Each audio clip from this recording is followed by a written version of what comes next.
My wife was flirting with another man at a friend's party. The way I reacted left her speechless. Before I reveal everything that happened to me, download your audiobook titled Brutal Cheating Stories That Shocked the World by clicking the link in the pinned comment.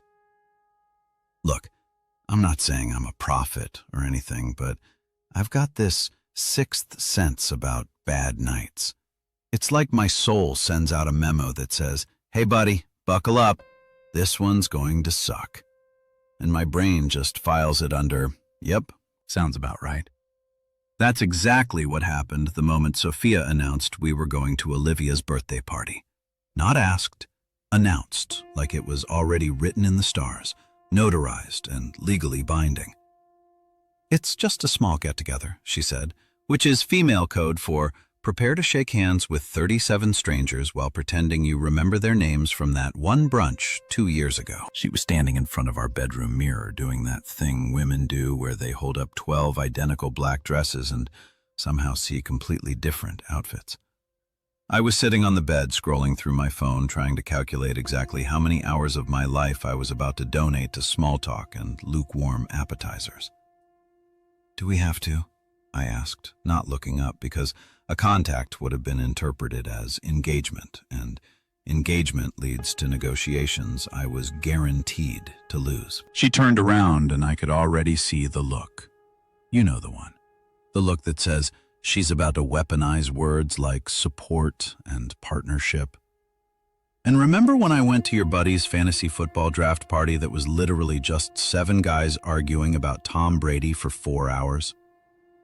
"Aaron," she said, "and my full name is never a good sign. Olivia is one of my closest friends. It would mean a lot if you came with me." Translation, you're coming, but I'm phrasing it like you have a choice. So you feel included in a decision that's already been made. Classic strategy, flawless execution. I sighed the sigh of a man who knows when he's beat. "Fine," I said. "But I'm not doing the thing where we stay until 2 o'clock in the morning and you're like, just one more drink.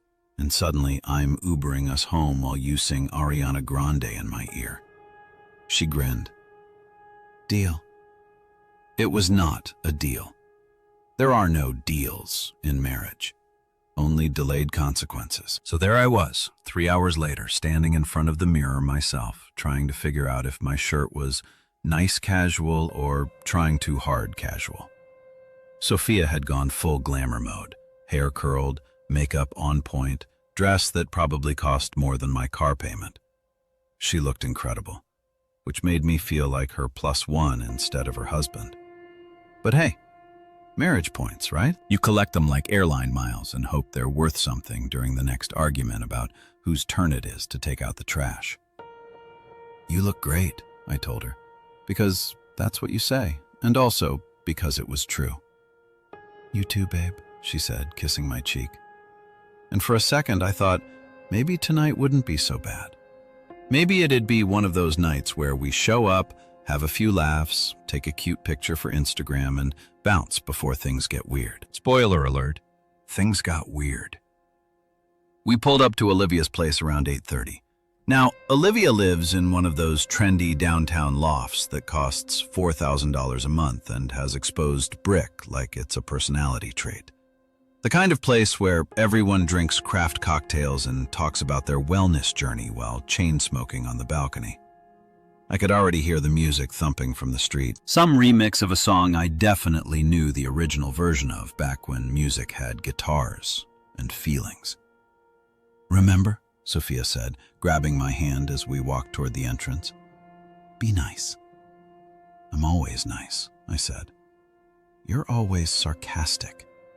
There's a difference. Sarcasm is just honesty with better timing." She rolled her eyes, but she was smiling, and we walked in together like a team. A team where one person actually wanted to be there and the other person was already planning his escape route. The second we stepped inside, I knew my gut was right. The place was packed. And I don't mean cute party packed. I mean violating fire code packed. People everywhere. People on couches, people in corners, people standing in the kitchen debating whether oat milk or almond milk is morally superior. The music was loud enough to make my kidneys vibrate. And the champagne, oh, the champagne was being poured out of bottles that absolutely came from a wholesale warehouse and tasted like regret mixed with carbonation. Sophia lit up like someone just plugged her into an outlet.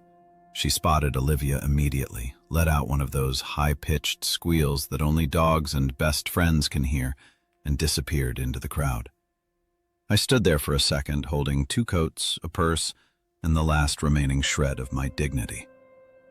"Cool," I muttered to no one. "Guess I'll just find the snack table." And that's exactly what I did. Because here's the thing about parties. You can survive anything if you've got access to food and a corner. I posted up near a table covered in charcuterie that someone definitely ordered off Pinterest, grabbed a plate, and started loading up on cheese cubes like I was prepping for hibernation. From my strategic position, I had a perfect view of the entire room. Sophia was already making her rounds, hugging people, laughing at jokes I couldn't hear, being the social butterfly she was born to be. Me. I was the antisocial caterpillar, perfectly content munching on crackers and judging people's outfits. There was a guy near the DJ booth wearing a fedora indoors. In 2025, I made a mental note to avoid him at all costs. There was a couple in the corner having what appeared to be a full-blown therapy session in the middle of a birthday party, which, respect, honestly. At least they're working through it. And then there was Sophia, glowing in the center of it all, surrounded by her circle of friends who all looked like they shopped at the same store and shared the same hairstylist. They were doing that thing where everyone talks at once and nobody's actually listening, but everyone's nodding like they're absorbing life-changing wisdom. I grabbed a drink, something in a red cup that tasted like it was mixed by someone who learned bartending from TikTok, and leaned against the wall. My phone buzzed.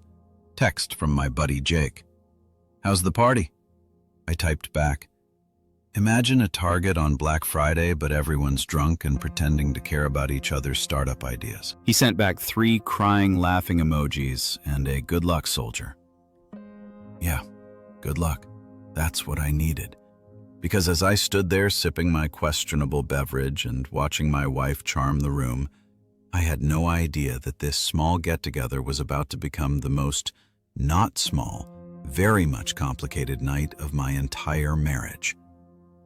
But for now, I was just a guy with cheese cubes, cheap champagne, and a sinking feeling that the universe was setting me up for something I wasn't ready for. Turns out my gut was right. It usually is.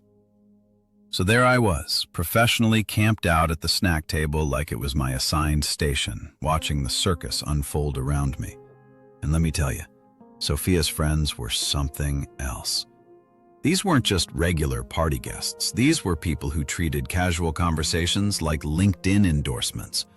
Every single one of them had a side hustle, a personal brand, or some app idea that was basically like Uber but for plants. I'm talking about the kind of people who introduce themselves with their job title before their actual name. "Hi, I'm Jessica, digital marketing strategist." "Cool. Jessica, I'm Aaron, professional snack table occupant. Pleased to meet you." There was this one guy, Brad or Chad or something equally predictable, who cornered some poor woman by the speakers and spent 15 minutes explaining his cryptocurrency portfolio. She had that glazed look in her eyes, the universal expression of someone whose soul has left their body, but their physical form is too polite to walk away. I raised my cup to her in solidarity. She didn't see me. She was gone. Crypto Chad had claimed another victim. The music shifted to some EDM remix that made my teeth hurt, and I watched as a group of women in matching jumpsuits, yes, matching, formed a circle near the makeshift dance floor and started doing choreographed moves like they'd rehearsed this. Maybe they had. Maybe this was their thing. Maybe I was at a cult meeting disguised as a birthday party. Honestly, at this point, nothing would surprise me. I popped another cheese cube in my mouth and did what I do best. observe humanity like I was David Attenborough. And this was a nature documentary. Here we see the urban professional in their natural habitat, I muttered to myself. Notice how they travel in packs, speaking in acronyms and discussing their personal growth while consuming substances that will ensure they remember none of it tomorrow. A woman in stilettos so high she looked like she was walking on stilts wobbled past me, laughing at her phone. She nearly took out the entire cheese platter. I moved my plate just in time. Amateur hour. I scanned the room for Sophia just to make sure she hadn't been absorbed into the jumpsuit cult or kidnapped by crypto chat for a seminar on blockchain. I spotted her near the kitchen, and that's when I heard it. The laugh. Now I know my wife's laugh. I've heard it in every variation. The polite laugh she uses for her boss's terrible jokes. The genuine laugh when she's watching cat videos at 2 o'clock in the morning. The evil laugh when she wins at Monopoly.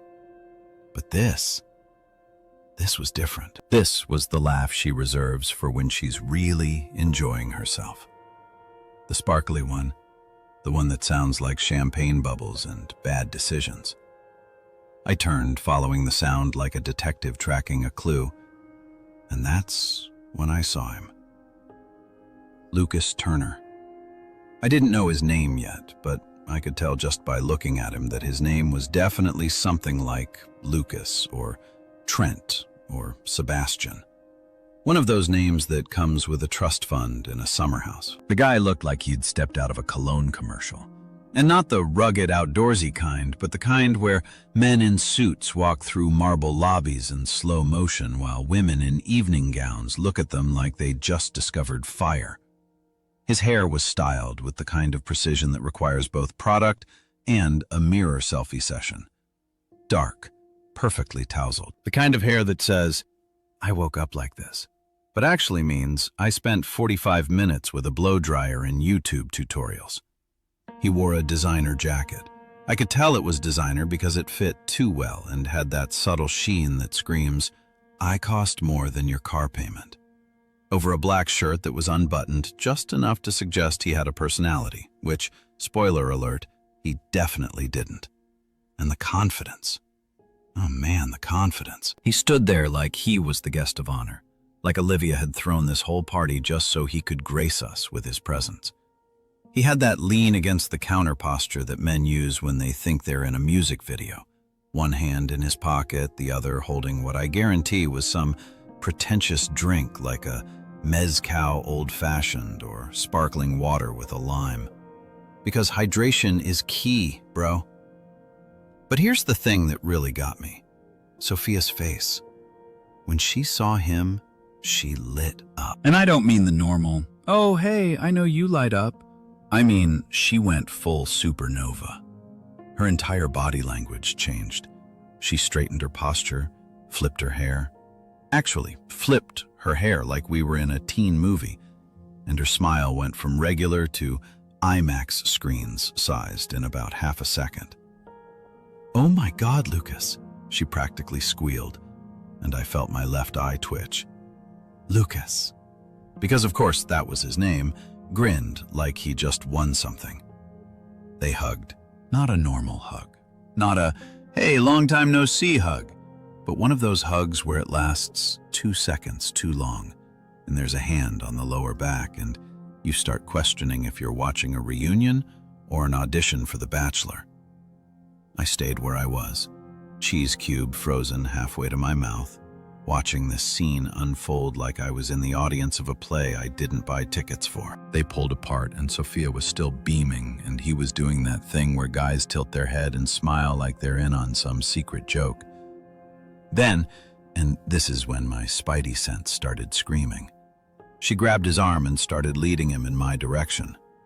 "Oh great, here we go, Aaron," she called out, and I could hear the forced casualness in her voice, like she was trying way too hard to sound normal.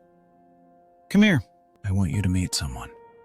I set down my plate, wiped my hands on her napkin, and walked over with all the enthusiasm of a man heading to a dentist appointment. My face was neutral, friendly even, but inside, My brain was running calculations faster than a computer. "Aaron, this is Lucas," Sophia said, and her hand was still on his arm. Still on his arm. "Lucas Turner. We used to work together in marketing. He's amazing." Amazing. She used the word amazing. I extended my hand for a shake, and Lucas took it with one of those firm grips that guys use when they're trying to prove something. His hand was soft, like really soft. This man had never done manual labor in his life. Probably had a manicure appointment scheduled for Monday. "Nice to meet you, man," Lucas said, and his voice was exactly what I expected. Smooth, confident, with just a hint of that fake humility. Successful douchebags? Perfect. "Sophia's told me so much about you." "Oh, really?" That's funny because Sophia had never once mentioned to Lucas. Not at dinner, not during our morning coffee chats, not during any of those late-night conversations where she told me about her day. Lucas Turner had somehow been important enough to get the sparkly laugh, but not important enough to warrant a single mention to her husband. Interesting. "All good things, I hope?" I said, smiling. That smile I save for people I instantly don't trust. "Of course." Sophia jumped in, laughing a little too loud.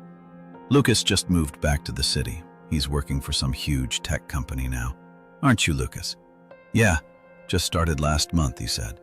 And then he launched into this whole speech about his position and the company and their innovative approach to market disruption. And I nodded along while internally translating everything he said into, "I make too much money and have zero personality." Sophia hung on every word, every single word. Her eyes were wide, her smile was permanent, and she kept touching his arm every time she added commentary like, "That's so impressive," or "I knew you'd kill it." Meanwhile, I stood there like a lamp, a decorative object, furniture with a pulse. "So, how do you two know each other again?" I asked, even though she'd literally just told me. "Marketing," they said in unison, then laughed like it was the funniest coincidence in human history. "We worked on the same campaign like 3 years ago," Lucas explained. "Sophia here basically carried the whole team." "Oh, stop," Sophia said, playfully hitting his chest. And that's when I felt it. That little ping in my gut. The one that shows up right before something goes sideways. My wife touching another man's chest at a party while looking at him like he just solved climate change. I sipped my drink and smiled. "Well," I said slowly, "isn't that nice?" "Brace yourself, buddy," my gut whispered. "Yeah." Message received. Look, I want to make something clear right off the bat. I'm not a jealous guy. I'm really not. I don't go through Sophia's phone. I don't interrogate her about male coworkers. And I don't do that weird territorial thing where guys puff out their chests and mark their territory like possessive golden retrievers. That's not me. I'm secure. I'm confident. I trust my wife. But standing there watching Lucas, I definitely moisturize, turn her lean into my wife's personal space like he was trying to read the fine print on her soul. I felt something shift. Not jealousy exactly, more like documentation mode. My brain switched from casual observer to full-on forensic analyst, taking mental notes and filing them under things we're definitely going to talk about later. They were standing close, like really close. The kind of close where if someone walked by with a tray of drinks, they'd have to do that awkward sideways shuffle to get through. Lucas said something. I couldn't hear it over the music, which had now shifted to some top 40 song that everyone apparently knew the words to except me. And Sophia threw her head back, laughing. Not a giggle, not a chuckle, a full head tilt, hand on his arm. "Oh my God, you're so funny," laugh. And here's the thing. I know Lucas wasn't that funny. There's no way. This man looked like his idea of humor was making finance jokes at brunch. But there was Sophia acting like he was Dave Chappelle and Kevin Hart's love child.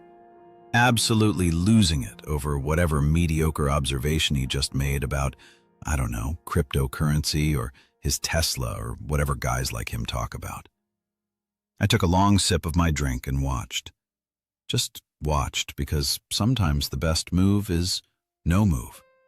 Sometimes you just let people show you exactly who they are. Lucas leaned in closer because apparently the first proximity violation wasn't enough, and whispered something directly into her ear. Her ear. And she didn't step back, didn't create space, didn't do that thing where you politely lean away to reestablish normal human boundaries. Nope. She stayed right there, smiled, and then, wait for it, she brushed his arm. Not a tap, not a poke, a brush. A deliberate, lingering, I'm touching you on purpose brush. I felt my jaw clench. My grip tightened on the red cup, which was now empty, which meant I'd stress drank an entire beverage without realizing it. Cool. Super healthy coping mechanism. Aaron, really mature. Yo, you good? I turned to find my buddy Mark standing next to me holding 2 beers and wearing the expression of a man who'd just witnessed something uncomfortable and wasn't sure if he should acknowledge it or pretend to be blind. Mark's one of those guys who's been my friend since college, back when we were young and stupid, instead of just stupid. He's got that everyman look. Jeans, plain t-shirt, beard that's exactly 1 week past intentional scruff and 1 week before homeless. He works in construction, drinks IPAs like they're water, and has the emotional intelligence of a golden retriever, which, honestly, is exactly what I needed right now. Yeah, man, I'm great, I said, not taking my eyes off Sophia and Lucas, who were now in some kind of animated conversation that required lots of hand gestures and smiling. Just living the dream. Mark followed my gaze, squinted, took a sip of his beer, and then made a noise that sounded like, oof, that's your wife, right? Yep, and that's some guy named Lucas. Oh, another sip. And they being real friendly. Yeah, Mark nodded slowly, processing. So, we're in one of those situations, appears. So, you going to do something? I'm doing something right now. I'm observing, gathering data, building a case. Bro, you sound like a cop. I'm collecting evidence, Mark. He snorted into his beer. Evidence of what? That your wife's talking to a dude at a party. I finally looked at him. Mark, look at them. Actually, look. He did. For a solid 10 seconds, he just stood there, beer halfway to his mouth, watching the Lucas and Sophia show. Then he lowered the bottle and said, okay, I see it. Right. That's a vibe. Thank you. I mean, she's definitely feeling herself right now, and he's definitely helping her feel herself. Phrasing, dude. You know what I mean? A woman I didn't recognize. Blonde, wearing a dress that looked like it came from a store that doesn't have price tags, stumbled between us, laughing at something on her phone. She didn't apologize, just breezed through like we were ghost furniture. Mark and I stepped aside automatically, then reconvened. So, what's the play? Mark asked, getting into strategy mode. You going to go over there? Assert dominance, pee on her leg. I'm not a dog. Mark could have fooled me with the way you're watching her. I shot him a look. He grinned, unrepentant. I'm not going to make a scene, I said more to myself than to him. That's what people expect, right? The jealous husband storms over, causes drama, ruins the party. Everyone talks about how crazy and insecure he is. Nah, I'm not giving anyone that satisfaction. So, you're just going to stand here for now and watch? Yep. While eating cheese cubes, I grabbed another handful from my plate. It's called multitasking, Mark. I'm a modern man. He clinked his beer against my cup. Respect. We stood there in solidarity. 2 guys at a party they didn't want to be at, watching scenarios unfold that we definitely didn't sign up for. Mark started pointing out other people in the room. That guy's definitely going to throw up within the hour. Those 2 are absolutely hooking up tonight. I think that's a celebrity, but I can't remember from what. But I was only half listening because across the room, Lucas had just said something that made Sophia laugh again. And this time, she touched his chest. Again, 2 chest touches in one night. That's not an accident. That's a pattern. That's data. I felt something cold settle in my stomach. Not anger, not yet. More like clarity. Like someone had just turned on all the lights in a room I'd been sitting in with the dimmer on. Okay, I gotta ask, Mark said, interrupting my internal monologue. Has she ever mentioned this guy before? Nope, not once.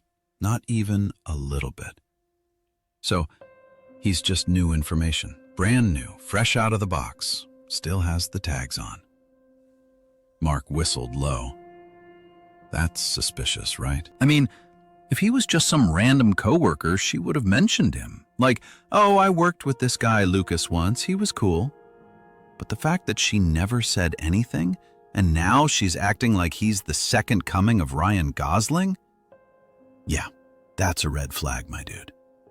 Multiple red flags. We're at Red Flag Convention, Red Flag Warehouse Sale, Red Flag Black Friday Doorbuster event. We both watched as Lucas leaned against the kitchen counter.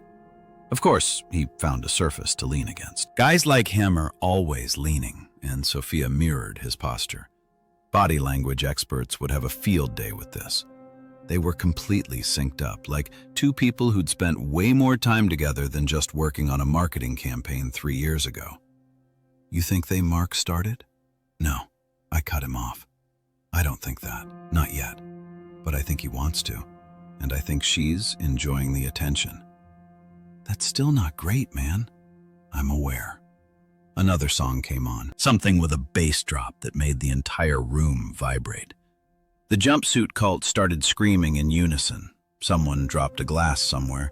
The party was reaching that critical mass point where things either level out or spiral into chaos. I checked my watch. 9:47 p.m.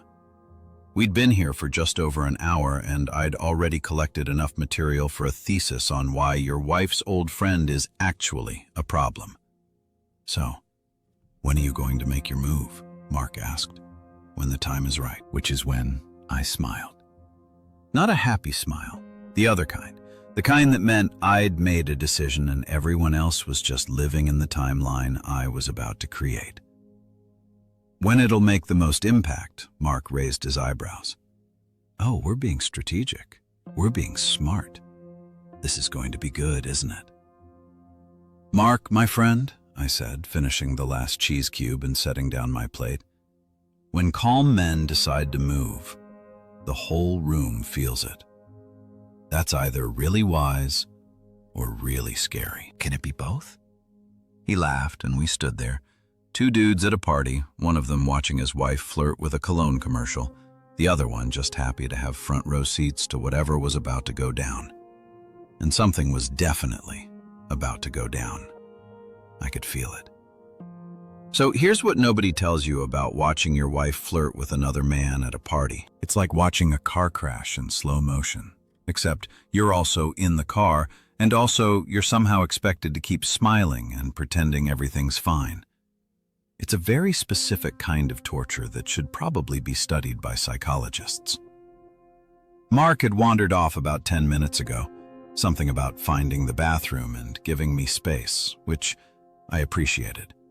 So I was back to my solo observation post, except now I wasn't just casually watching. Oh no, now I was in full surveillance mode.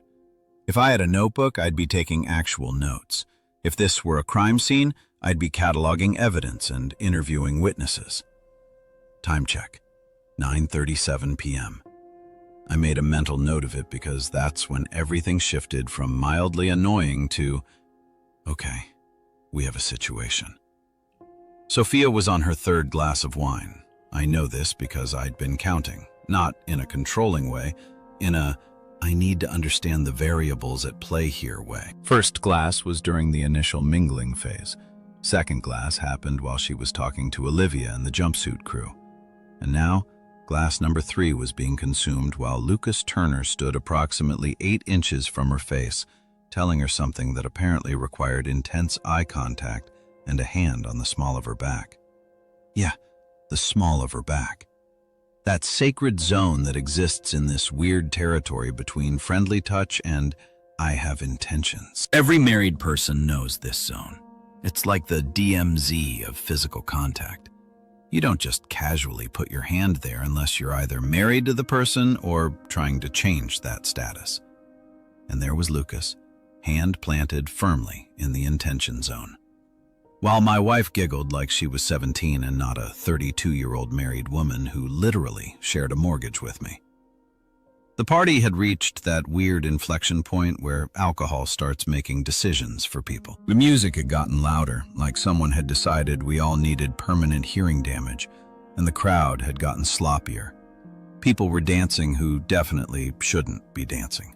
Conversations were happening at volumes that suggested everyone thought they were the only ones talking. Someone in the corner was crying, but like happy crying. Hard to tell. I grabbed another drink from a passing tray, some kind of vodka situation that tasted like it was mixed by a college freshman, and positioned myself near a bookshelf where I had a clear sightline to the Lucas and Sophia show. They'd moved from the kitchen to near the windows, where the lighting was all moody and romantic because, of course, they had. The universe was really setting the scene here. I half expected a spotlight to appear and a saxophone to start playing. A girl stumbled past me, early 20s, wearing a sequin top that was catching the light like a disco ball and nearly took me out with her purse. "Oh my God, sorry," she slurred, grabbing my shoulder for balance. Her friend, equally drunk and equally sparkly, giggled behind her. "You're fine," I said, steadying her. "You're sweet," she declared, then turned to her friend. "He's sweet. So sweet." The friend agreed, even though she had absolutely no context for this assessment. They wobbled away arm in arm, and I couldn't help but think, those girls were going to wake up tomorrow with matching hangovers and zero memory of calling a random stranger sweet. Meanwhile, I was going to wake up tomorrow with crystal clear memories of tonight and probably a headache from stress instead of alcohol. I looked back at Sophia and Lucas. The energy between them had changed. You know what I mean?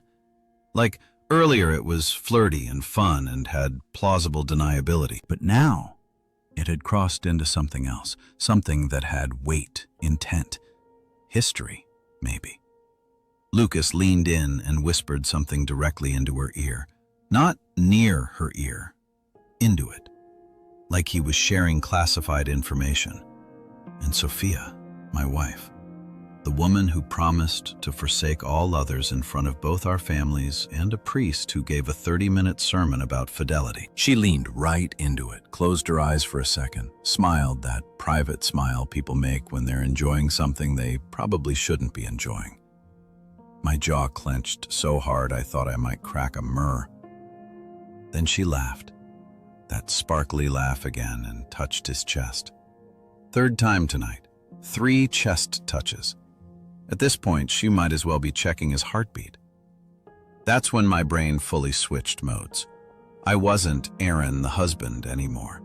I was Aaron, the FBI profiler. Aaron, the detective. Aaron, the guy who watches Dine and thinks, yeah, I could solve that. I started documenting mental notes filed away in the evidence locker. Part of my brain that usually stores useless information like sports statistics and movie quotes. Timestamp 9:37 p.m. Location near the windows under the stupidly romantic mood lighting. Witnesses 2 drunk girls taking selfies about 6 feet away, completely oblivious, but technically present. Evidence: hand placement, his lower back, hers chest. Proximity violation, approximately 8 inches, well within the intimate zone. Eye contact duration, prolonged, meaningful, the kind that has subtext. Laughter frequency, excessive for the actual humor level of the conversation. Motive, unclear but trending toward bad decisions fueled by cheap wine and nostalgia. I took a sip of my drink and felt weirdly calm. Not the kind of calm where everything's fine. The other kind. the dangerous kind. The kind of calm that comes right before a storm, when the air gets still and the sky turns that weird green color and you just know something's about to pop off. A guy I vaguely recognized from earlier, maybe Brad or Chad the crypto enthusiast, materialized next to me, also watching the crowd. He had that drunk philosopher energy, like he was about to share some deep truth about the universe. "Parties are weird, man," he said, confirming my suspicion. "Yep," I agreed. "Like we're all just here pretending we're having fun when really we're all just performing, you know?" "Sure. It's like, are we even real? Or are we just like ideas of ourselves?" I looked at him. He was absolutely serious. His eyes were glazed and he was swaying slightly like a tree in a gentle breeze. "You're very drunk," I told him. "I'm very enlightened," he corrected. "Those aren't the same thing, aren't they, though?" He tapped his temple like he'd just blown my mind, then wandered off, presumably to enlighten someone else with his profound observations about the nature of reality. I turned my attention back to the main event. Lucas had his phone out now, showing Sophia something on the screen. They were standing so close they might as well have been Siamese twins. Her hand was on his forearm. His hand was still on her back. They were in their own little bubble, completely oblivious to the party around them. Or maybe not oblivious, maybe just not caring. That thought hit different. I watched as she threw her head back, laughing again. And he said something else, and she playfully shoved his shoulder, and he caught her hand and held it for just a second too long before letting go. And that's when I felt it. That last little piece of doubt, that last shred of, maybe I'm overreacting, just evaporate completely. No, this was real. This was happening. And I was watching it in real time, like I had courtside seeds to my marriage being disrespected. But here's the thing, and this is important. I wasn't angry. Not in the explosive, throw things, make a scene kind of way. I was past that. I'd skipped right over anger and landed in this weird Zen state of absolute clarity. I knew exactly what was happening. I knew exactly what this was. And I knew exactly what I was going to do about it. Not now, not yet, but soon. Because the beautiful thing about staying calm is that you get to choose your moment. You get to be strategic. You get to wait until the perfect time to remind everyone in the room exactly who you are and what you're not going to tolerate. Angry men make scenes. Calm men make statements. And I was about to make one hell of a statement. I finished my drink, set the cup down on the nearest surface, and straightened my jacket. My heart was steady. My breathing was even. I felt like a sniper lining up a shot. Patient, precise, waiting for the exact right moment. Sophia laughed again, and Lucas whispered something else, and she touched his arm again, and I just stood there watching, waiting, collecting every single detail and storing it away. Someone bumped into me, another drunk partygoer apologizing profusely, but I barely noticed. I was locked in, focused, ready.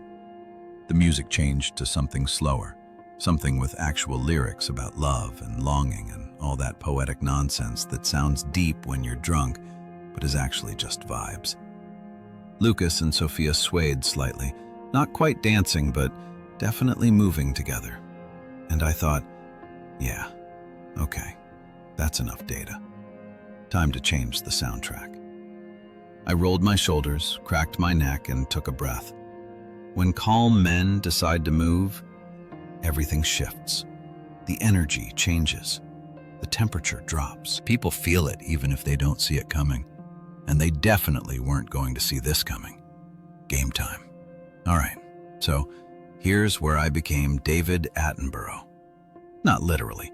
I wasn't wearing khakis or narrating out loud or anything, but in my head, full-on nature documentary mode.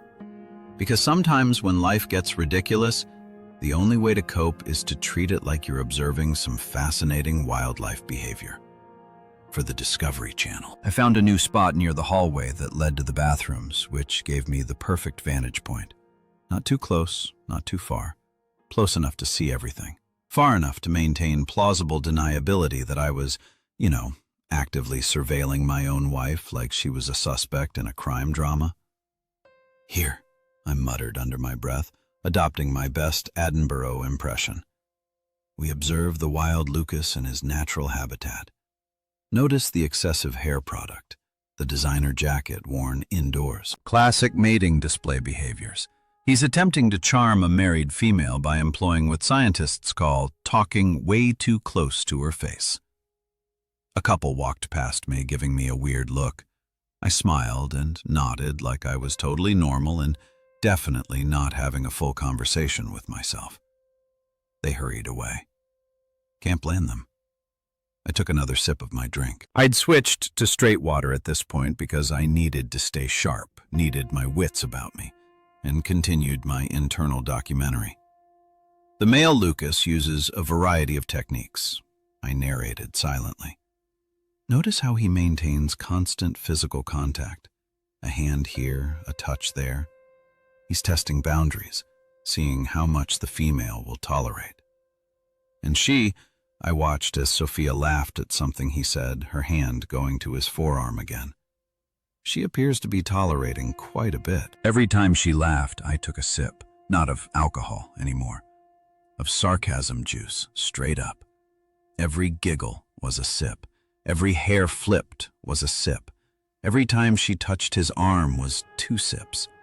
At this rate, I was going to be the most hydrated person at this party, and also the most annoyed. The thing about observing people when they don't know they're being watched is that you see the truth, the unfiltered, unedited, this is who I actually am, truth. And what I was seeing was my wife. The woman who this morning told me she loved me while we were brushing our teeth in matching bathrooms. Now acting like Lucas Turner was the most interesting human being ever created. He said something. She laughed. Drink, sip. He leaned in. She didn't lean away. Drink, sip. He touched her waist. She smiled. 2 drink sips. I was going to need a bathroom break soon, but I wasn't moving. This was too important. This was research. This was evidence collection. This was me building an airtight case for the conversation we were absolutely going to have later.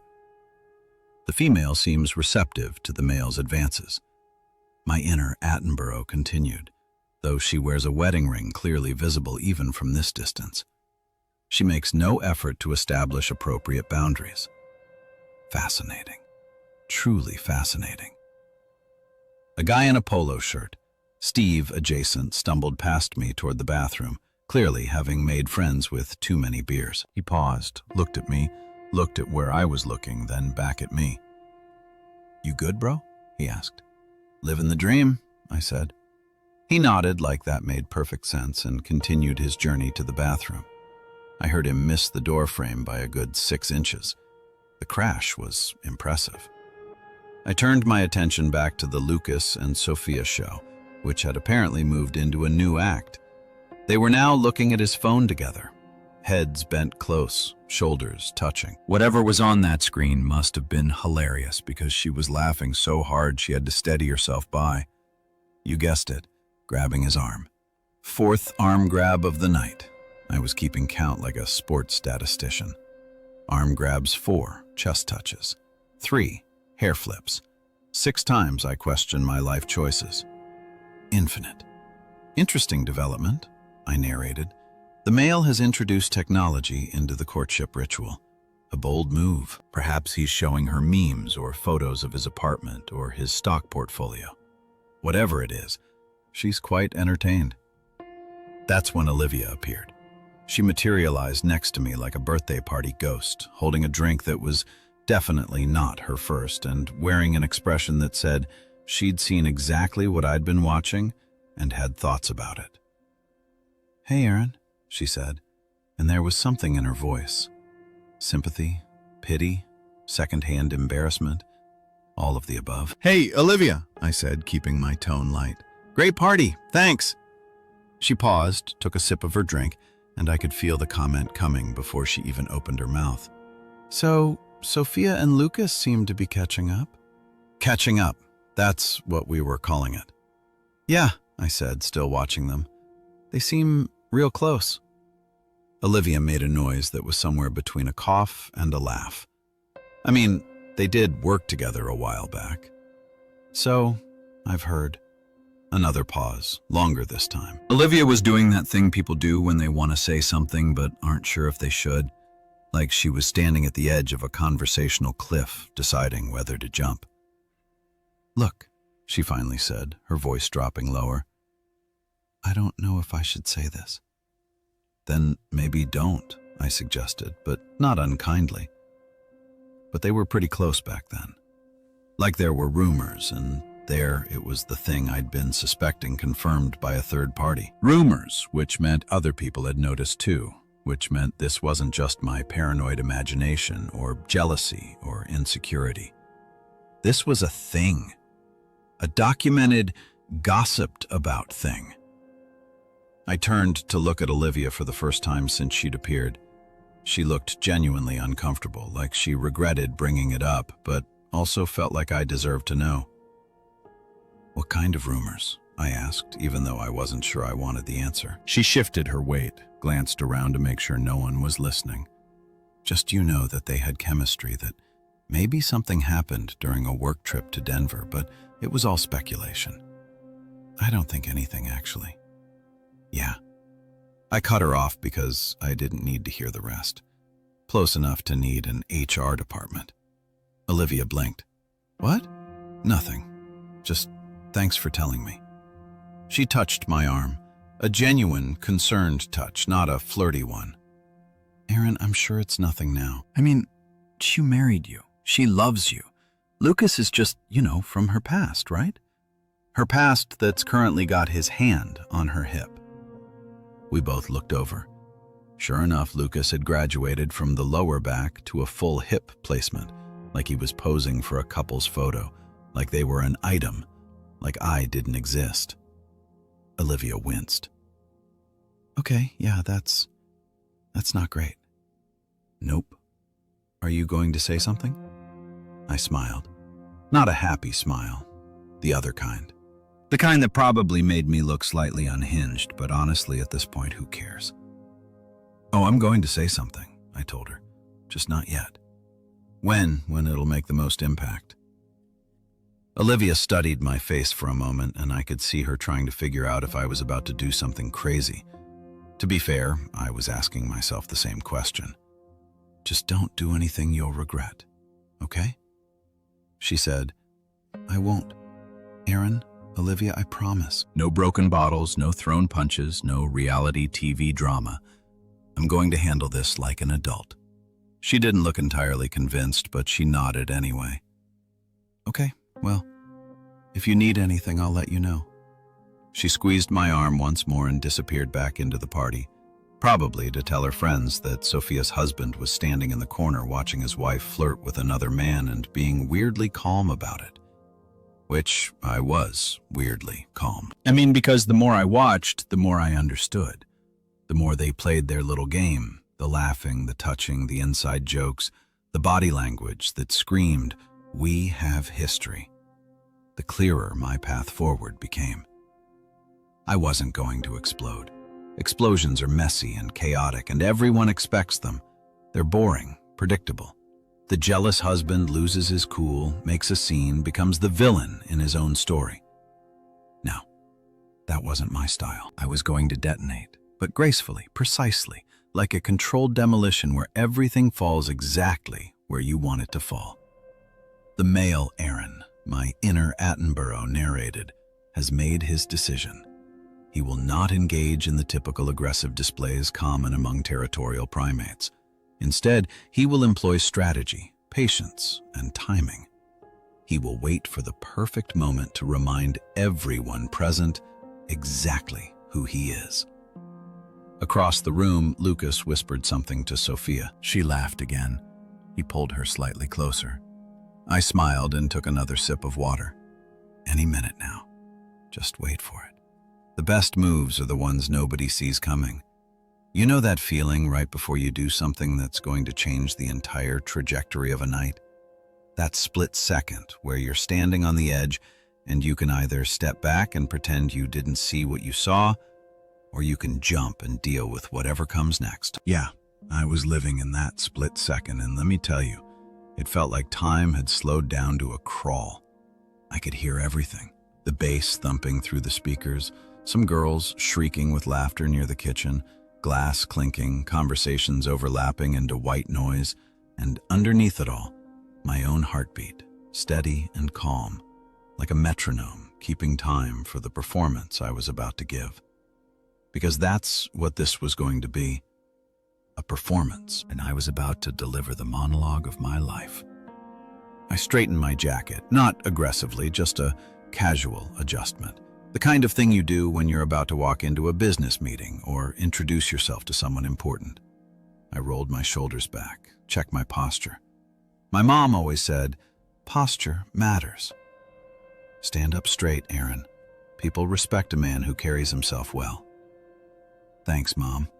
About to put that advice to good use. Lucas was in the middle of another whisper. His mouth was literally centimeters from Sophia's ear.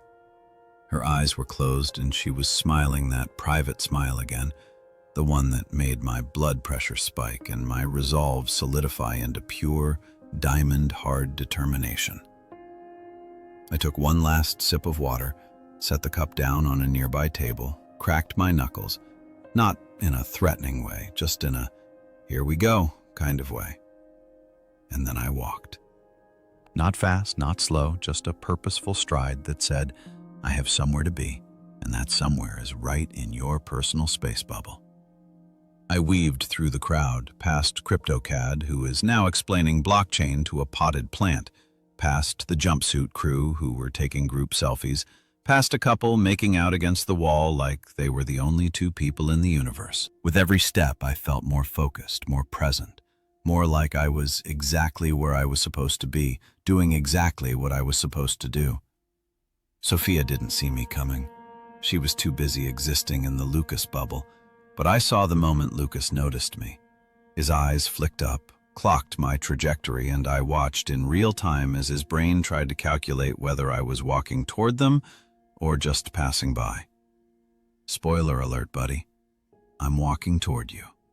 3 feet away, 2 feet, 1 foot, and then I was there, standing right next to them, close enough to smell his cologne, which was predictably some expensive thing that probably cost more than my monthly gym membership and smelled like I peaked in college but refused to acknowledge it. Hey, I said, and my voice was so casual, so friendly, so completely devoid of aggression that it actually made the moment more intense. Like the calm before a hurricane, the silence before thunder. Sophia's eyes snapped open. She turned, and I watched the color drain from her face faster than water down a drain. Her smile froze, then faltered, then died completely.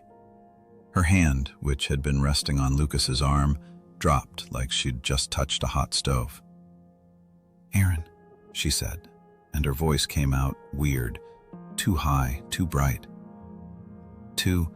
I just got caught doing something I shouldn't be doing.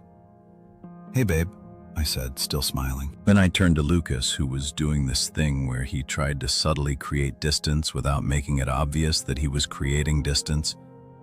Too late, my guy. I saw everything. Don't think we've officially met. I extended my hand, not aggressively, just a normal, friendly handshake offer. The kind you give to someone you're meeting for the first time at a completely normal party where completely normal things are happening. Lucas stared at my hand like it was a trap, which, to be fair, it kind of was, but not in the way he thought. Lucas, he said, and his voice was just a fraction less confident than it had been 60 seconds ago. He took my hand and we shook firm grip, maintained eye contact. The whole alpha male ritual that's supposed to establish dominance or respect or whatever. Aaron, I said, letting the handshake linger just a half a second longer than comfortable. Sophia's husband. And there it was, The two magic words that changed everything. husband. I watched those words land like a flashbang grenade in the middle of their cozy little moment. The air pressure changed, the temperature dropped. Even the music seemed to get quieter, though that was probably just my imagination. Lucas's smile flickered. "Oh, right. Yeah, Sophia mentioned." "Did she?" I interrupted, still smiling. That calm, pleasant smile that was definitely freaking everyone out. That's funny because she didn't mention you, not once, not even a little bit. And we tell each other everything, so that's interesting.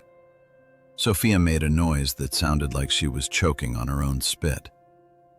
"Aaron, I held up a hand. Not aggressive, just a gentle hold that thought gesture because I wasn't done with Lucas yet. "So, you two work together, huh?" I said conversationally, like we were just three friends chatting, like I hadn't just watched them violate every boundary of appropriate married person behavior for the last 45 minutes. "Yeah, a few years back," Lucas said, and he was trying to recover, trying to sound casual, but his voice had that edge to it that I realize I may have miscalculated this situation. Edge marketing. Right. Must have been a great team. You two seem really close." The word close hung in the air like an accusation wrapped in silk. The room had gone silent. Well, not actually silent. The party was still happening. People were still talking and laughing and living their lives. But in our little triangle of tension, you could have heard a pin drop. Hell, you could have heard a cotton ball drop. I could see people noticing now, conversations pausing, eyes glancing over. That sixth sense people have for drama kicking in. Even the DJ seemed to sense something was happening because the music transitioned to something slower, quieter, like the universe was providing a soundtrack for this exact moment. Sophia was doing that thing where she was trying to telepathically communicate with me. Her eyes were wide, pleading, sending messages like, "Please don't make a scene and we'll talk about this later," and "Abort mission, Aaron, abort." But I wasn't making a scene. That was the beautiful part. I was just standing here smiling, being friendly, introducing myself. Very normal behavior. Lucas cleared his throat. "I should probably," he gestured vaguely toward the other side of the room, toward anywhere that wasn't here, "get another drink." I finished for him. "Yeah, that sounds like a great idea. Those Moscow mules look really good. You should definitely go get one. Take your time. Really savor it."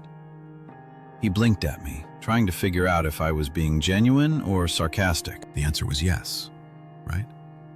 He said, "Nice to meet you, man." "Oh, the pleasure was all mine," I said, and I meant every word. "Really? This has been enlightening." He nodded, gave Sophia one last look, a look that said, "Text me later," or "sorry," or "abort, abort, abort." And then he disappeared into the crowd faster than a politician leaving a press conference. Gone. Vanished. Poof. And then it was just me and Sophia standing there while the entire party pretended not to watch us while absolutely watching us. She opened her mouth to speak, but I beat her to it. "Don't," I said quietly, and my voice was calm but had steel underneath it. "Not here, Aaron. You're being ridiculous. He's just Sophia." I leaned in close enough that only she could hear me, close enough that my voice dropped to that dangerous whisper that meant business. "You just spent the last hour letting another man touch you like he had permission in front of everyone, in front of me. So we can either have this conversation here right now in front of all your friends, or we can have it outside like adults. Your choice." Her face went through about 17 different emotions in 3 seconds. Shock, embarrassment, anger, fear, defiance, and finally resignation. Outside, she whispered, "Good choice." I stepped back, gestured toward the door like a gentleman, and let her lead the way. As we walked through the party, I felt every eye on us, saw Olivia watching from the kitchen with that "oh shit" expression. Saw Mark near the speakers giving me a subtle thumbs up. Saw the jumpsuit crew whispering to each other with wide eyes. Even the DJ looked stressed, and he had nothing to do with this. But you know what? I didn't care because I'd just done something that very few men have the stones to do.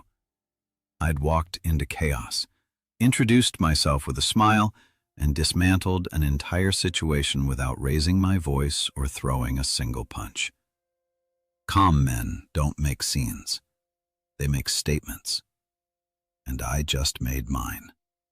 You ever see those videos where someone does something so smooth, so perfectly timed that the entire internet collectively gasps and hits replay 17 times? That's what I just done, except there was no replay button, no ability to rewind and analyze the perfection of that moment. It was live, it was raw, and it was absolutely glorious. Lucas had evaporated faster than my patience. 1 second he was there, all slicked hair and designer confidence, and the next he was gone, probably hiding in the bathroom. Or maybe he'd straight up left the party entirely. Honestly, I hoped he was still here. I hoped he was somewhere in this loft, nursing a drink and replaying that introduction in his head, realizing that he just had an encounter with a man who could dismantle his entire vibe with nothing but a handshake and a smile. But Lucas wasn't my concern anymore. He'd served his purpose. He'd shown me exactly what I needed to see, and now he was dismissed. Irrelevant. A footnote in tonight's story. No, my focus was entirely on Sophia, who was standing next to me looking like she'd just been caught cheating on a test by a teacher who was way too calm about it. Her face was doing this thing where it couldn't decide which emotion to commit to. Embarrassment, anger, fear, indignation. So it was just cycling through all of them like a slot machine. The party continued around us, but we were in this weird bubble of tension. People were definitely watching.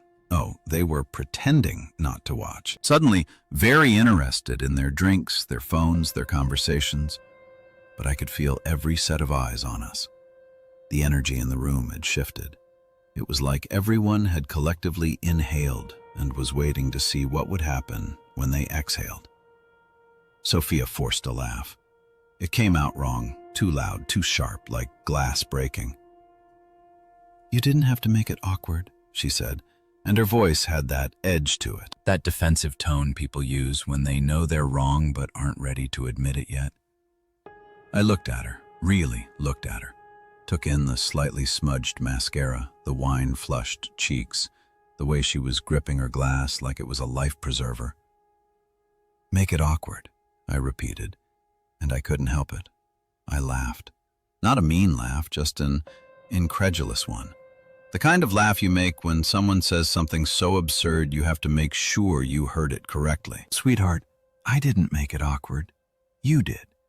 I just introduced myself." Her mouth opened, closed, opened again. She looked like a fish trying to argue with the fisherman who just caught her. "That's not," she started. I literally walked over, shook his hand, and told him my name. I continued, keeping my voice level, reasonable. That's called basic social interaction. You know what's awkward? Watching your wife let another man touch her like he's auditioning for the role of second husband while you stand 20 feet away eating cheese cubes, someone nearby. I think it was one of the jumpsuit girls made a choking sound. Whether it was from her drink or from trying not to laugh, I couldn't tell. Didn't matter. Sophia's face went red. Not the cute, flushed red from wine, the angry red, the "how dare you call me out in public" red. "You're being dramatic," she hissed, stepping closer and lowering her voice, which was smart because people were definitely leaning in now, trying to catch every word of this conversation like it was the season finale of their favorite show. "Am I?" I said, matching her volume but not her intensity. I was still calm, still collected, still operating from that place of absolute clarity that comes when you absolutely know that you're right. Because from where I was standing, dramatic was watching you laugh at every single thing. he said like he was doing stand-up comedy. Dramatic was the hand on his chest multiple times. Dramatic was the hair flipping and the giggling and the... What was it Olivia said? All right, catching up. Sophia's eyes went wide. Olivia said that, among other things. What other things? I smiled. Not the warm smile, the other one. The one that says, I know things you don't know. I know. Let's talk outside, I said, and it wasn't a request. Because yes, we had an audience now. Let's stop pretending we didn't. Collectively held their breath. I could practically hear the mental popcorn being prepared. This was better than whatever streaming show they were binging. This was live drama happening in real time, and they had front row seats. Sophia glanced around, finally noticing that we'd become the entertainment. Her face somehow got even redder. Fine, she said through gritted teeth. I gestured toward the door like a gentleman because, even in moments of marital tension, Mom raised me right after you. She walked and I followed. And as we made our way through the party, I became acutely aware of every single reaction we were getting. Olivia was near the kitchen island, holding her drink with both hands, her eyes wide as dinner plates. When we made eye contact, she mouthed something that looked like, "Oh my God," or possibly, "I'm so sorry," or "Maybe this is insane." Hard to read lips when everyone's drunk and the lighting is terrible. Mark was still by the speakers, and when I passed him, he gave me the most subtle, most beautiful nod I've ever received. The kind of nod that says, "Respect, brother, and you're handling this perfectly. And I'm going to ask you about this later over beers, and you're going to tell me everything." The jumpsuit crew had abandoned all pretense of not watching. They were just straight up staring now. Phone cameras probably ready to capture whatever happened next for their group chat. Crypto Chad had somehow materialized from whatever corner he'd been philosophizing in, and he was watching with the intensity of someone who just realized real life was more interesting than his blockchain portfolio. Even the DJ, poor guy, just trying to do his job, looked stressed. He transitioned to some low-key neutral music, probably trying not to soundtrack our marriage crisis with anything too on the nose. And then I saw Lucas. He was in the far corner near the exit, holding what looked like a Moscow mule and pretending to be very interested in his phone. But his eyes kept flicking up toward us, watching, assessing, probably hoping we'd just leave so he could go back to being the charming guy at the party instead of the guy who got politely but thoroughly put in his place. I caught his eye for just a second. Didn't glare, didn't nod, just looked at him with an expression that said, "Yeah, I see you. And now you know exactly who I am." He looked away first because, of course he did. We reached the door and I opened it, letting Sophia walk through first into the cool October night. The second we stepped outside, away from the noise and the music and the watching eyes, the energy changed again. Inside was performance. Outside was real. The air was crisp. That perfect autumn temperature where you need a jacket but not a heavy one. The city noise hummed in the background, cars passing, distant conversations, the ambient sound of Friday night in the downtown area. There was a couple smoking near the corner, but they took one look at us, probably read the tension radiating off us like heat waves, and decided to relocate. Smart move. We walked a few feet from the entrance, far enough that we wouldn't be immediately overheard by anyone coming or going, but close enough that I could still see the door from my peripheral vision. Sophia turned to face me, and in the streetlight I could see her more clearly. The smudged makeup, the slightly messy hair, the defensive set of her shoulders. She looked like she wanted to fight, wanted to argue, wanted to turn this around and make it about how I overreacted instead of about what she'd done. "Aaron," she started, and I could hear the beginning of the predictable speech forming, that "you're overreacting" speech, that "he's just a friend" speech, the "I can't believe you embarrassed me" speech.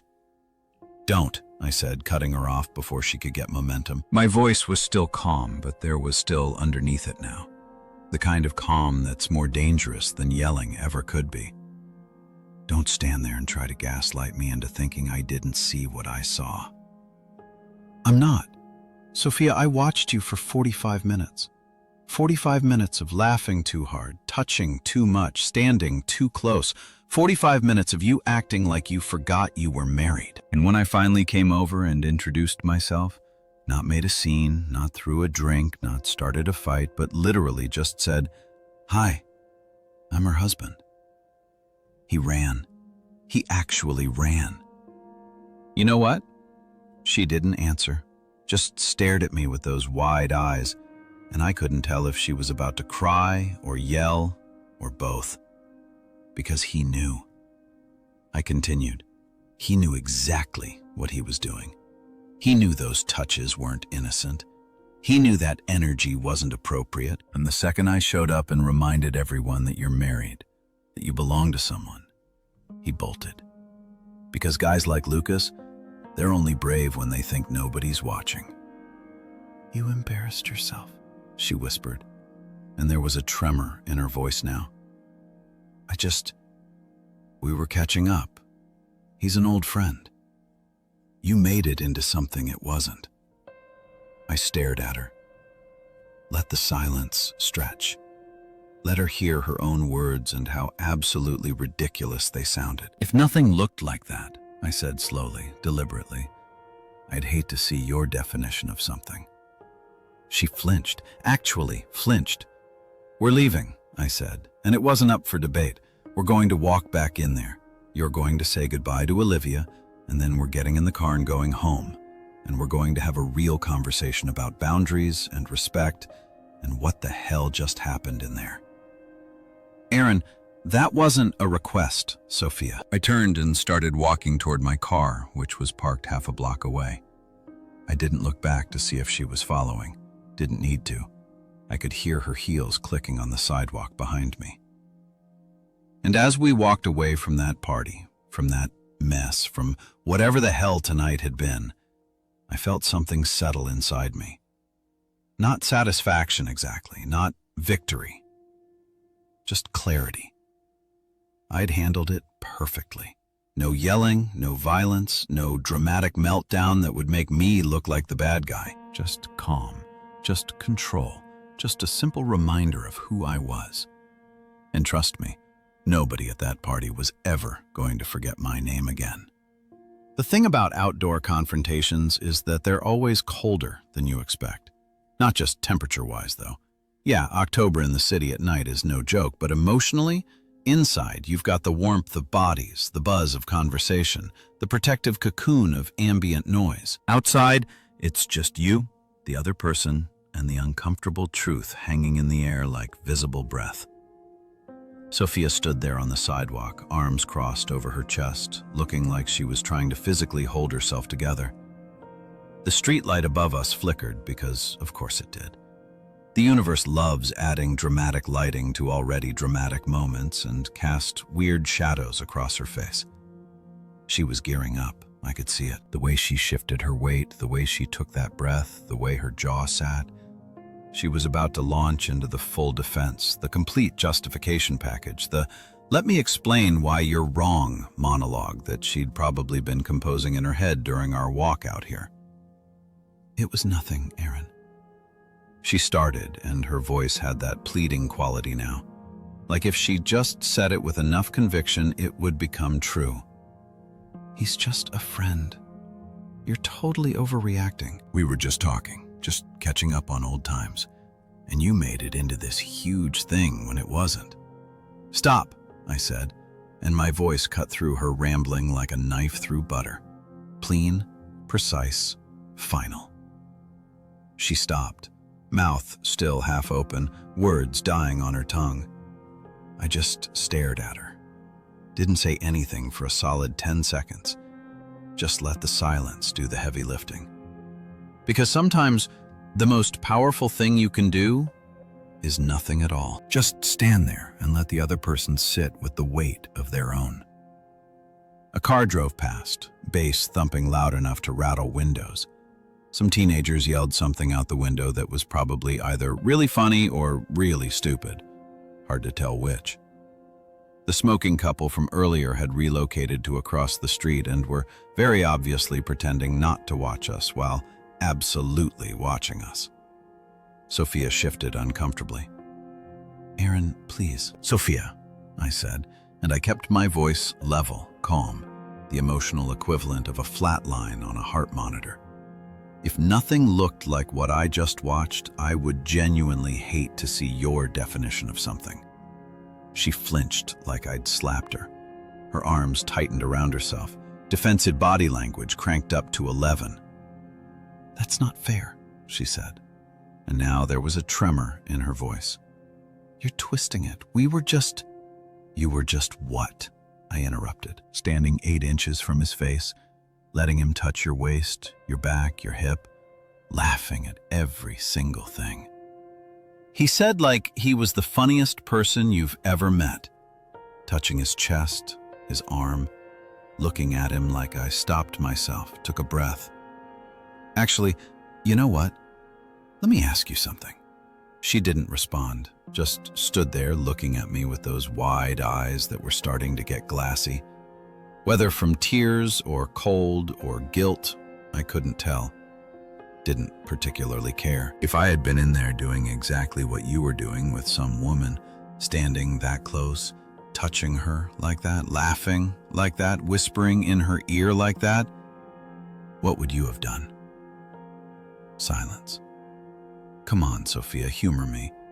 If you walked into that party and saw me with my hand on some woman's waist, saw her touching my chest, saw us in our own little bubble acting like nothing else existed, what would you have done?" More silence. But I could see the answer in her face, the way her jaw clenched, the way her eyes hardened just thinking about it. "Exactly." I said, "You would have lost your mind. You would have made a scene.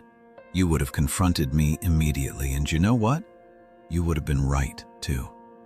But because it's you, because it's your old friend, I'm supposed to just smile and be cool with it. That's different." "How?" I stepped closer, not aggressively, just closing the distance so she couldn't avoid this. "Explain to me how it's different. Use your words. Make it make sense." She opened her mouth, closed it, opened it again. No words came out because there were no words. There was no explanation that would make this okay, and we both knew it. A group of people spilled out of the building entrance behind us, laughing and loud, clearly several drinks past rational decision-making. They streamed past us like we were rocks in a river, completely oblivious to the marital crisis happening on their sidewalk. One guy bumped into me, apologized without making eye contact, and kept moving. Life just kept happening around us. The world didn't stop just because mine felt like it was tilting on its axis. "You embarrassed yourself tonight," I said, and my voice was quiet now, but somehow that made it hit harder. "In front of your friends. In front of people who know us, in front of me. You acted like a single woman at a party instead of a married woman who made vows. And the worst part? You don't even seem to realize it. I didn't." Her voice cracked. "Aaron, I didn't do anything wrong. We were just talking." "Just talking doesn't require that much physical contact, Sophia. Just talking doesn't require you to light up like a Christmas tree every time he opens his mouth. Just talking doesn't require you to completely forget I exist." A tear rolled down her cheek and she wiped at it angrily, like she was mad at herself for crying. "You're being cruel." "I'm being honest. There's a difference. You embarrassed me." "No." I cut her off, and there was steel in my voice now. Real steel. The kind that doesn't bend. "I didn't embarrass you. You embarrassed yourself. I just helped you notice." That landed like a bomb.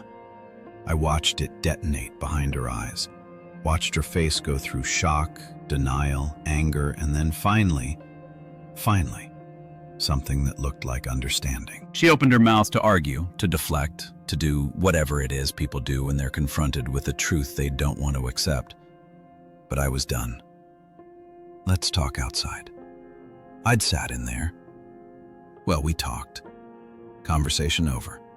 I turned and started walking toward the car. Didn't storm off, didn't stomp, just walked. Calm, purposeful. The walk of a man who'd said his piece and was now done engaging.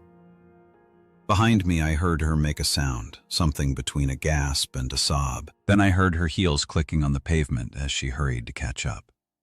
"Aaron, wait!" I didn't wait. I kept walking.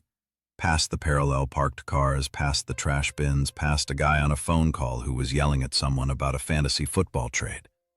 I pulled my keys from my pocket, clicked the unlock button. The car chirped, lights flashing. "Aaron, please, can we just—" I opened the driver's side door, looked back at her over my shoulder. She was standing about 10 feet away, mascara smudged, eyes red, looking like the physical embodiment of regret. "Get in the car, Sophia," I said. Not mean, not yelling, just factual. "We're going home. I need to say goodbye to Olivia. Text her. Aaron. Sophia, I'm going to say this once, and I need you to really hear me." I paused, made sure I had her full attention. "You can either get in this car right now, and we can go home and process this like adults, or you can go back in there to your party and your friend and figure out your own way home. Your choice, but I'm leaving right now." I got in the car, closed the door, started the engine through the windshield. I watched her stand there, frozen in indecision. The streetlight flickered again, and for a second she looked like she might actually turn around and go back inside. Might actually choose the party over me. Choose saving face over saving her marriage. But then her shoulders slumped. Defeated. Resigned. She walked to the passenger side, opened the door, got in, closed it with more force than necessary. Sat there with her arms crossed, staring straight ahead, jaw clenched so tight I could see the muscle twitching. I put the car in drive. We pulled away from the curb, away from that building, away from Olivia's party. That would definitely be the talk of their friend group for the next month, maybe longer. This was the kind of night people brought up at future gatherings. "Remember that time at my birthday party when Sophia's husband?" Yeah, we were going to be that couple for a while. The drive home was silent. Not the comfortable silence of two people who don't need to fill every moment with words. The heavy silence. The kind that sits in your chest like a weight. The kind that makes you hyper-aware of every breath, every movement, every passing streetlight. Sophia sat rigid in the passenger seat, staring out the window like the answers to all her problems were written on the buildings we passed. Her reflection in the glass showed her wiping at her eyes every few blocks. I kept my hands at 10 and 2, focused on the road, on the traffic lights, on anything except the woman next to me who'd spent the evening acting like she'd forgotten she was married to me. A red light stopped us at an intersection. A group of college kids crossed in front of us, laughing and shoving each other, drunk and happy and completely unaware that they were crossing in front of a car containing a small marital nuclear explosion. "I really didn't mean," Sophia started. "Not now," I said. "Not while I'm driving. We'll talk when we get home." She bit her lip, nodded, went back to staring out the window. The light turned green. I drove, and the whole way home I felt weirdly calm, still centered, like I'd passed some kind of test I didn't know I was taking. I'd walked into chaos, addressed it without exploding, and walked away with my dignity intact. No yelling, no throwing things, no scene that would make me look like the villain. Just calm, just control, just a man who knew his worth and wasn't about to let anyone, not even his wife, especially not some cologne commercial named Lucas, disrespect him. We pulled into our apartment complex. I parked, killed the engine. The silence in the car was deafening. I looked over at Sophia. She looked like she wanted to say something but couldn't figure out how to start. Inside, I said, "We'll talk inside." I got out of the car. She followed like a kid caught cheating on a test, just like I'd thought earlier. And you know what? That's exactly what this felt like. A lesson. And the teaching wasn't over yet. So here's what nobody tells you about winning a confrontation without actually fighting. The aftermath is weird, like really weird. It's not the dramatic fallout you see in movies where people slam doors and throw things and deliver Oscar-worthy monologues.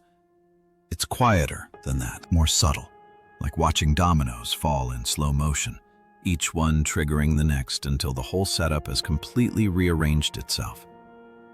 The night of the party, we got home and had the talk.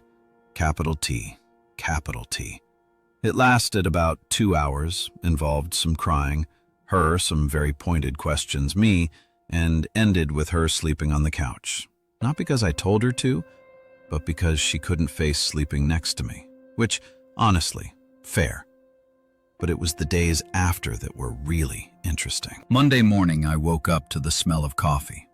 Not just coffee, good coffee. The expensive stuff we save for weekends. And bacon. And were those pancakes? I stumbled into the kitchen at 6:47 a.m. Yeah, I checked the time because nothing good happens at 6:47 a.m. That's suspicious hours.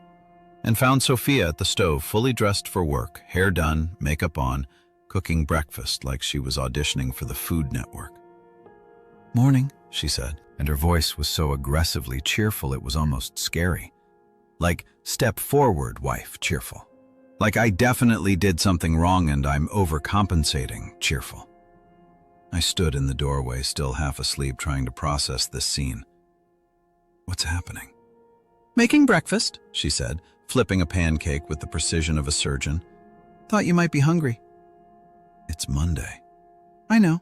We don't make breakfast on Mondays." We grab coffee and barely acknowledge each other until we're both caffeinated. "Well," she said, sliding a perfect pancake onto a plate, "maybe we should start." I sat down at the kitchen table, still suspicious, and watched as she served me breakfast. Pancakes, bacon, eggs, scrambled the way I like them, and orange juice. She'd even cut up fruit, actual fruit, in a bowl with a decorative arrangement. "Sophia," I said slowly, "are you okay?" "I'm fine." Too bright, too fast. Why wouldn't I be fine? "Because you're acting like a 1950s housewife and it's freaking me out." She flinched at that and I immediately felt bad, but also I wasn't wrong. This was weird behavior and we both knew it. She sat down across from me with her own plate, though I noticed she was mostly just pushing food around and we ate in silence. But it wasn't the cold silence from the car ride home. It was different. Careful, like she was walking on eggshells made of other, smaller eggshells. "I have a meeting at 9 o'clock, she said eventually. "Okay, should be done by lunch." "Cool. Text me if you need anything." I looked up from my pancakes. "Sophia, you know you don't have to do this, right?" "Do what?" "This." I gestured at the spread, the breakfast, the performance. "We talked it out. You apologized. We're dealing with it."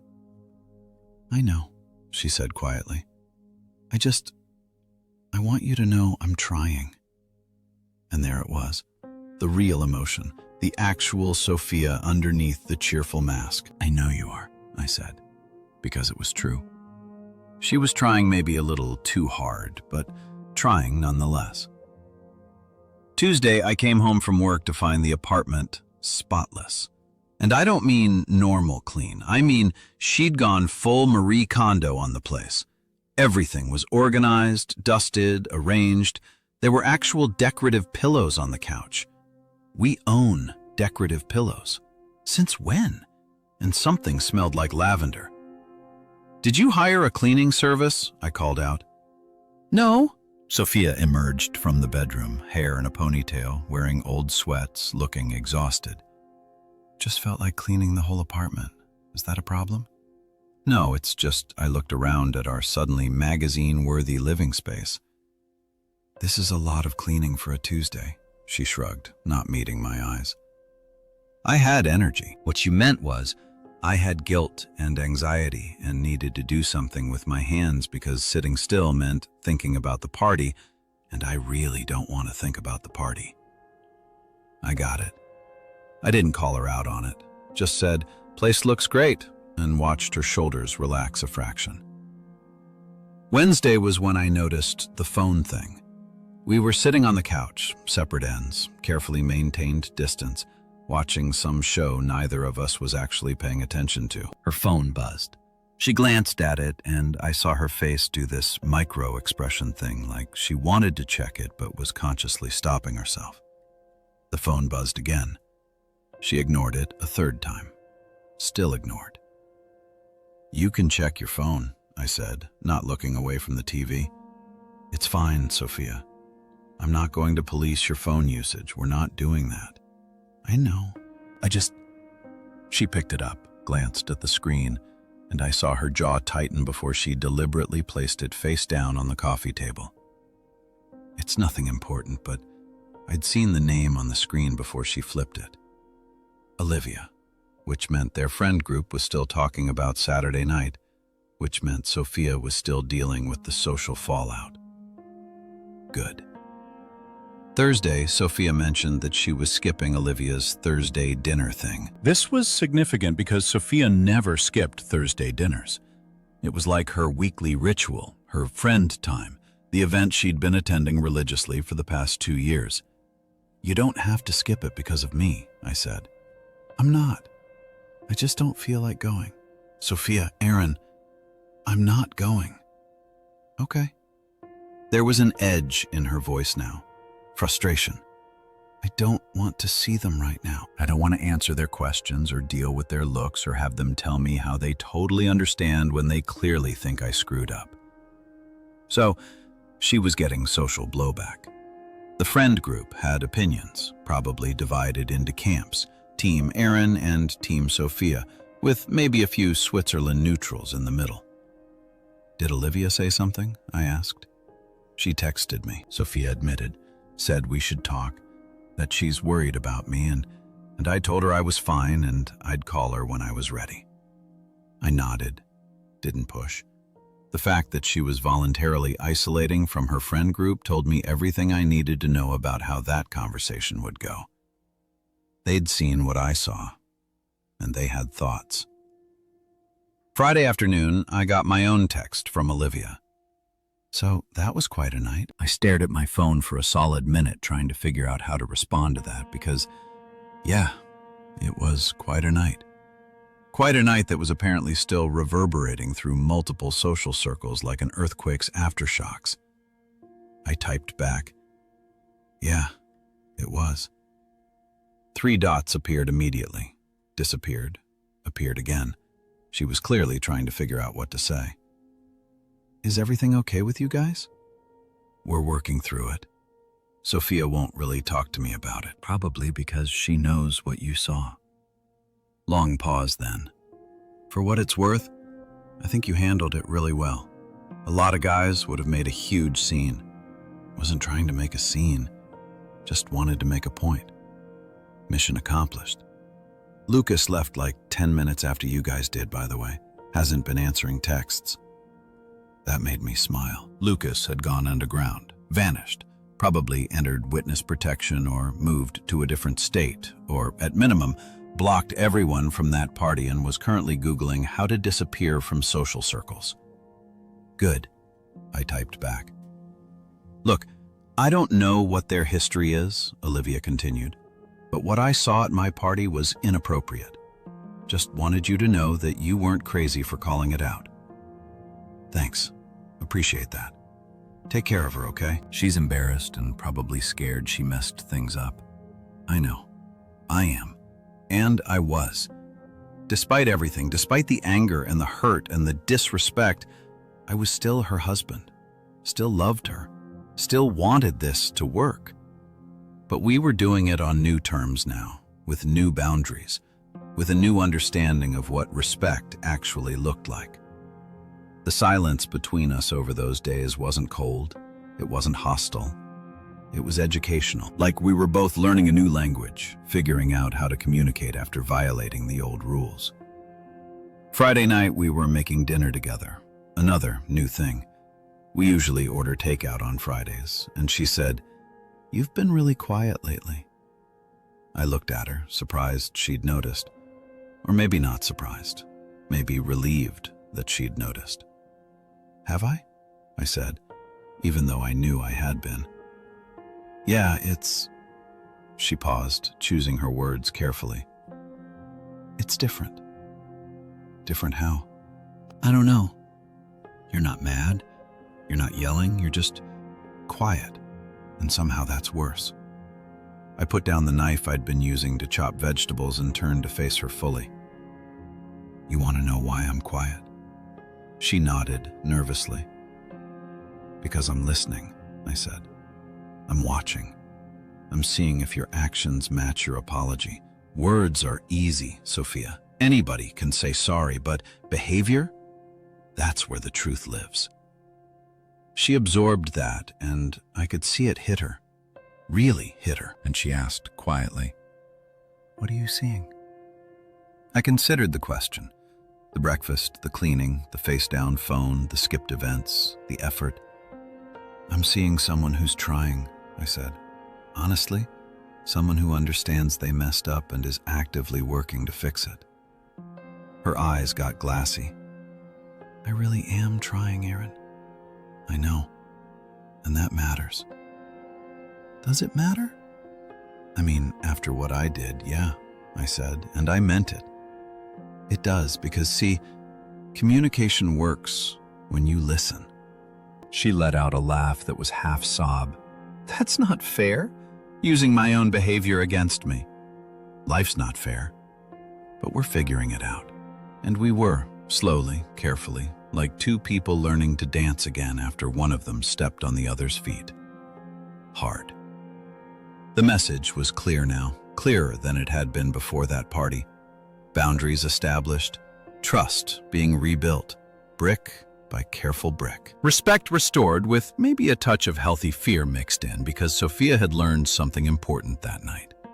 She'd learned that her calm husband had limits, that quiet didn't mean weak, that patience had an expiration date.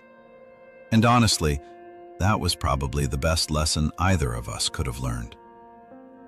3 weeks later, Sophia and I were at another gathering, some work thing of mine this time, and something had fundamentally shifted. When she introduced me to her colleagues, there was this emphasis on my husband, Aaron, that hadn't been there before. Not possessive exactly, more like respectful, proud even. She stayed close, not clingy, but present. When conversations happened, I was included. When someone made a joke, she'd glance at me first, like checking in. The casual touches she used to throw around carelessly, gone. Now her hand found mine instead. "You're different," my buddy Jake observed, watching us from across the room. "How so?" "I don't know, man. You just carry yourself differently, like you know something everyone else doesn't." Maybe I did. Maybe that night at Olivia's party taught me something most guys never figure out. You don't need fireworks to make a statement.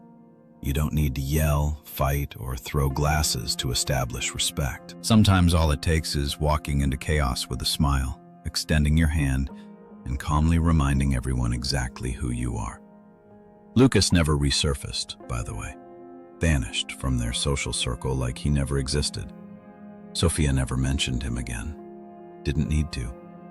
As for me, I learned that anger is easy. Explosions are expected. But staying calm while everything around you wants to spiral, that's power. That's control. That's how you win without throwing a single punch. I looked over at Sophia, who was laughing at something genuine now, and she caught my eye, smiled. A real smile, the kind that said, "I'm here. I'm yours." And I remember. Yeah, I didn't need revenge. I'd already won because nobody, and I mean nobody, at that party ever forgot my name again. Hit that subscribe button right now. Lastly, download your audiobook titled Brutal Cheating Stories That Shock the World by clicking the link in the pinned comment.